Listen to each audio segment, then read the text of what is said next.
ছোট দলের বড় লড়াই বিশ্বকাপে প্রায় 350 রানের এক ম্যাচ দেখলো সবাই। আগে ব্যাট করতে নেমে দুই ব্যাটারের হাফ সেঞ্চুরিতে বিশাল পুঁজি পায় যুক্তরাষ্ট্র। জবাব দিতে নেমে নামিবিয়া লড়াই করে চোখে চোখ রেখে। ওপেনার স্টান ক্যাম্পের অর্ধশতকে জমে ওঠে ম্যাচ। সেখান থেকে দুই দলের এমন লড়াই ও ম্যাচের ফলাফল নিয়ে বিস্তারিত জানবো রিপোর্টে। চেন্নাই নামিবিয়ার বিপক্ষে আজ টস জিতে ব্যাট করার সিদ্ধান্ত নেয় আমেরিকা ক্রিকেট দলের অধিনায়ক মোনাক প্যাটেল।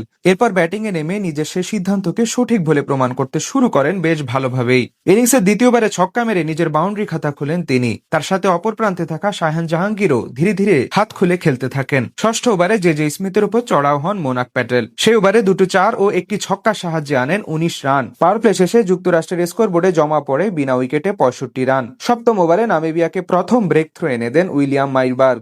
তার 89 কিলোমিটার বেগের স্পিন ফাঁদে পড়ে মিডনে থাকা ফিল্ডারের হাতে ক্যাচ দিয়ে বিদায় নেন 18 বলে 22 রান করা জাহাঙ্গীর। এদিকে দারুণ খেলতে থাকা অধিনায়ক মোনাক মাত্র 27 বলে তুলে নেন ব্যক্তিগত হাফ সেঞ্চুরি। প্রথম 10 ওভারে আমেরিকার স্কোর দাঁড়ায় 88 রান। 11তম ওভারে বল করতে সে নিজের দ্বিতীয় শিকারে পরিণত করে মোনাক প্যাটেলকে আউট করেন মাইকবার্গ। এই ব্যাটারের কাছ থেকে আসে 30 বলে 52 রানের ইনিংস। পরের ওভারে এক ছক্কা ও এক 4 হাঁকিয়ে বিদায় নেন সাইতেজা মোকামেল্লা।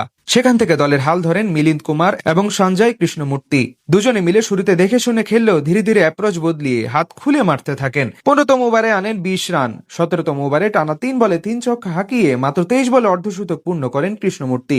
সেই ওভারে আসে মোট 23 রান। শেষ পর্যন্ত মিলিন্দ কুমারের 28 রান এবং তার 33 বলে 68 রানের অপরাজিত ইনিংসে ভর করে 199 রানের পুঁজি পায় যুক্তরাষ্ট্র। জবাব দিতে নেমে নামিবিয়ার শুরুটাও ছিল দারুণ। ইনিংসের প্রথম বলেই বাউন্ডারি হাঁকিয়ে যাত্রা শুরু করেন স্ট্যান কাম্প। পঞ্চম ওভারে আলী খানের উপর আগ্রাসী রূপ ধারণ করেন এই ব্যাটার, যেখানে দুটি 4 ও একটি ছক্কার সাহায্যে আনেন 20 রান। অন্যদিকে 15 বলে 19 রান করা জান ফায়ান লিংকে ফিরিয়ে নামিবিয়া শিবিরে প্রথম আঘাত হানেন শেডলি ভ্যান। পাওয়ার প্লে শেষে তাদের স্কোর বোর্ডে জমা পড়ে 1 উইকেটের বিনিময়ে 57 রান। এদিকে ক্রিজে এসে আজ লোরান স্ট্যান কাম্পের মতোই শুরু থেকে আক্রমণাত্মক ছিলেন নিকল ইয়েটন। নবম ও দশম ওভারে আনেন 11 রান। শেষ 10 ওভারে নামিবিয়ার দরকার ছিল 103 রান। দারুণ খেলতে থাকা নিকল ইয়েটনকে ফিরিয়ে দলকে ম্যাচে ফেরান নেত্রবালকার। তার বলে বিদায় নেওয়ার আগে ব্যাটার করেন 17 বলে 28 রান। অন্য প্রান্তে থাকায় হাফ সেঞ্চুরি তোলার পর আর বেশিক্ষণ টিকতে পারেননি। 39 বলে 58 রানের ইনিংস খেলে ব্যাকওয়ার্ড পয়েন্টে ক্যাচ দিয়ে আউট হন তিনি। এরপরে ম্যাচ থেকে একটু একটু করে ছিটকে যেতে শুরু করে নামিবিয়া। বাকি ব্যাটারদের মধ্যে কেউ তেমন ভাবে দায়িত্ব নিতে পারেননি। সবাই ছিলেন আসা যাওয়ার মিছিলে, যার ফলে শেষ পর্যন্ত জয় তুলে নেয় আমেরিকা। বিপরীতে পরাজয় দিয়ে এখন টুর্নামেন্ট থেকে বাদ পড়ার দ্বার প্রান্তে নামিবিয়া। চেন্নাই নামিবিয়ার বিপক্ষে আজ টস জিতে ব্যাট করার সিদ্ধান্ত নেয় আমেরিকা ক্রিকেট দলের অধিনায়ক মোনাক প্যাটেল।